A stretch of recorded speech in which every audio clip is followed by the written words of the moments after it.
Hey, Ludwig de Venter, thank you very much for your time in Ghana. You know, it's very important. We have a program to be with you and you with us. That's right the way through until the Bronze Cup, and then we continue for the Africa Sevens later in the year. Ludwig brings something a little bit special to us an energy, technical skills, knowledge about Africa, a passion for the game, and having worked with the players a few months ago, okay, obviously a slightly different group because it's 15s this time, not sevens, but it's very important to our game. And I thank those who work with him, Dallas in particular, Abraham and Black, who came through for this program. It's part of an overall program that we have going on. We are a few weeks behind schedule in terms of what I would have liked to develop. You've heard me talk before about the core strength of Ghanaian players not being strong enough. We're working with Stuart Amar in the UK. I believe I met him with Ernest Hansen last year sometime. He brings skill sets training, improvement in times, in terms of speed, in terms of reaction, in terms of what is required. It's a whole program which we knew we would never achieve immediately, but we are years ahead of schedule.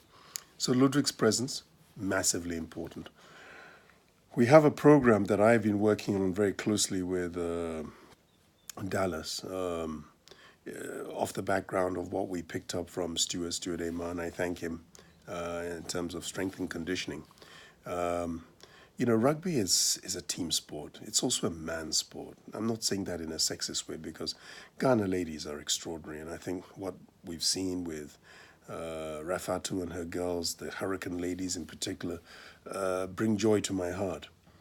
But it is something that says that each individual has got to search deep, dig down even deeper to make it work. And as we move towards May, I have certain criteria that I made very clear. And a lot of what I say is not dictatorial, but is based upon my playing days. Maybe a long time ago, but at least I was able to play at a very, very high level. And therefore, as we move into May, I am taking consideration of a number of things, not necessarily the best players, but the team players. Not those with big names, but those who can work with the program, those who fit into our vision, those who really get it. And it starts from attendances.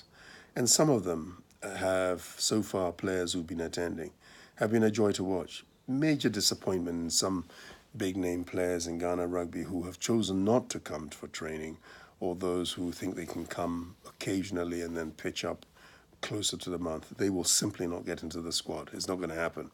I don't want people to be surprised over the next few months where there are changes and then people suddenly find that, whoops, what's going on here? We are the big deal. We are the big name. It hasn't happened.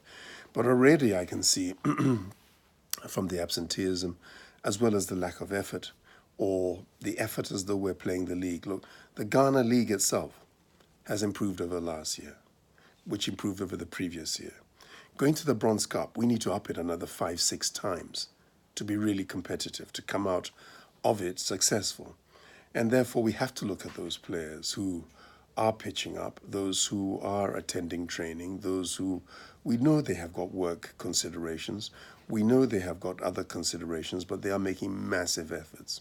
Look, if a player like Alex doesn't come for training, we know that it must be because of medical reasons, because there are few players as committed as he is to the game. But when you watch other players like Bless doing so fantastically in training sessions, you look at players like Aite, who I've had problems with in the past, showing a commitment over and beyond the cause. That is pleasing to see. Watching the battle between Percy and Ken. Ken is injured now, and he's got to really pull himself too. Otherwise, it's going to be very difficult to get into the team. It is what it is. The captain of Ghana Rugby, whose fitness levels are way back. The challenge for him is, can he really get fit enough for the tournament? Combinations. Yes, we got people who did well in the season, but our league is not of a high enough standard. So we are looking at combinations right now. And it's rare that you hear a president or a coach talking this openly about it.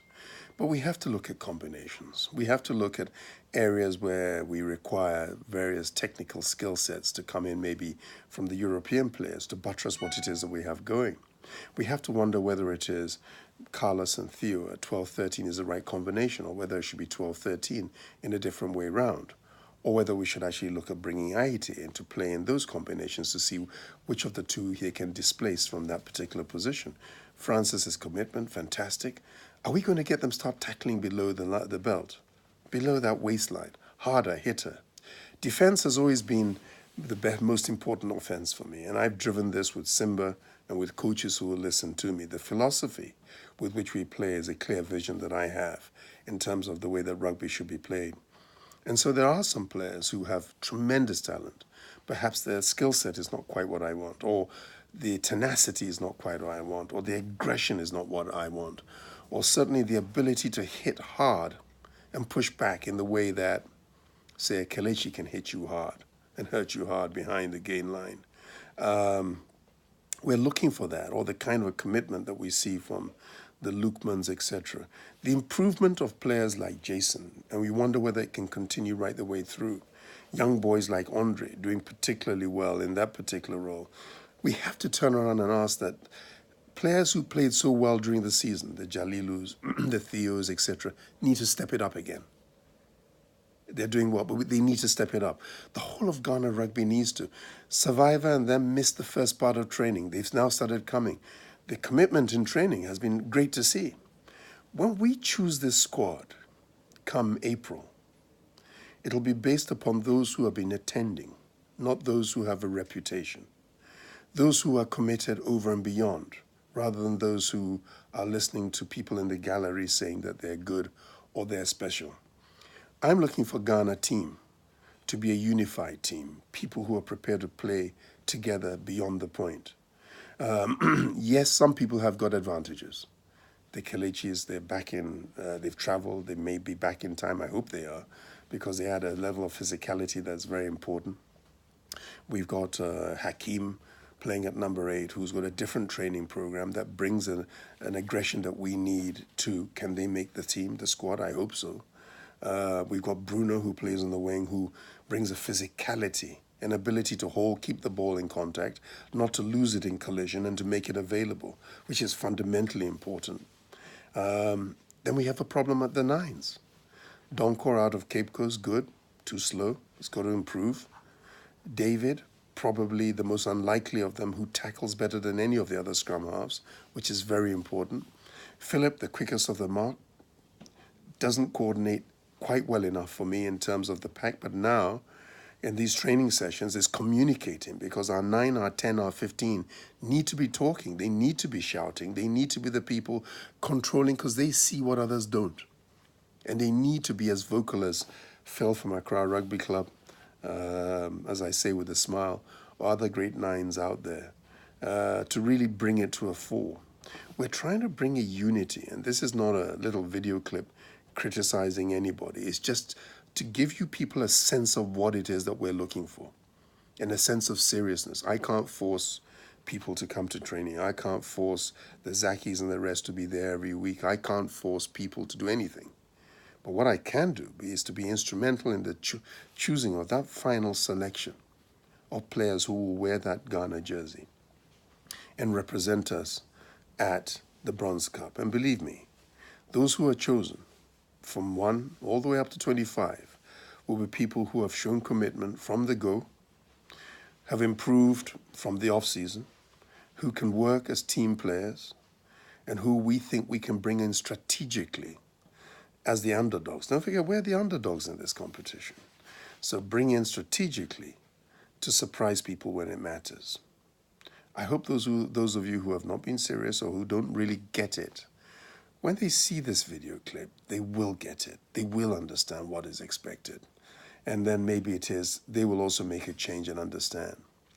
Rugby's always been about sacrifice. We, the old-timers, we played at a time where we all paid our way to training. We paid our way for our medical bills. But it was a love for the game that we have that, say, footballers don't have unless they're motivated by money. And we do have some of those in Ghana Rugby today who are showing that their quest for excellence, their quest for achievement, their quest to be better is far more important than their egos or what they think about themselves. And more importantly, understanding what they need to do to get to that much higher level. I hope that people pick this up.